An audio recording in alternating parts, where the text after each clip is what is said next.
Çox maraqlı mövzudur. Stres və qorxuya bədənimizin reaksiyası çox qədim, instinktiv bir müdafiə mexanizminə əsaslanır və buna döyüş ya da qaç reaksiyası deyilir.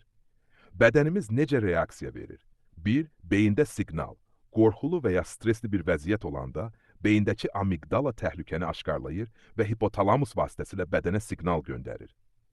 2. Adrenalin ifraz olunur. Böyrəküstü vəzilər adrenalin və kortizol adlı hormonlar ifraz edir.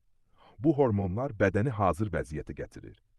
Fiziki dəyişikliklər, ürək döyüntüsü sürətlənir, qan əzələlərə və beyinə daha tez gedir. Nəfəs alma sürətlənir, bədənə daha çox oksigen daxil olur. Əzələlər gərginləşir, döyüşmək və ya qaçmaq üçün hazır vəziyyət.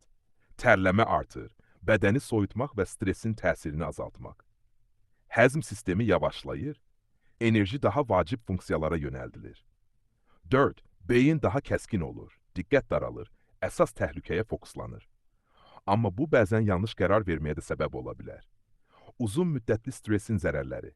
Əgər bu reaksiya tez-tez və davamlı olarsa sonraki stres, bədəndə belə fəsadlar ola bilər. Yuxusuzluq, immunitet zəifləməsi, yaddaş və diqqət problemləri, həzm problemləri, depressiya və narahatlıq. Stres və qorxu reaksiyasını idarə etmək üçün həm fiziki, həm də zehni üsullar mövcuddur.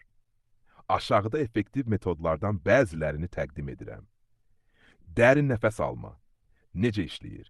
Yavaş və dərin nəfəs alma sinir sistemini sakitləşdirir, ürək döyüntüsünü azaldır. Təcrübə: 4 saniyə nəfəs al, 4 saniyə saxla, 6 saniyə ver. Buna 4-4-6 metodu deyilir. Meditasiya və ya diqqət mərkəzləşməsi. Fayda: İndiki anı izləməklə beyin qorxulu fikirlərdən uzaqlaşır. Sadə üsul: 5 dəqiqə gözlərini yum, sadəcə nəfəsinə və ətrafdakı səslərə fokuslan. Bədən hərəkəti və idman necə kömək edir? Bədən hərəkəti stres hormonlarını azaldır, xoşbəxtlik hormonlarını endorfin artırır.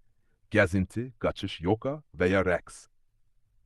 4. Stresli fikirləri yazmaq. Necə işləyir? Beyində fırlanan fikirləri kağıza yazmaq, onları daha aydın və idarə alınan edir. Sadə başlanğıc: məni hazırda narahat edən nədir sualına cavab yaz. Sosial dəstək. Dostlarla, ailə ilə danışmaq stresin yükünü azaldır. Tövsiyə: özünü sıxma, hisslərini etibar etdiyin biri ilə paylaş. 6. Təsir edə bilmədiklərini buraxmaq. Zehni rahatlıq. Hər şeyi nəzarətdə saxlamaq mümkün deyil.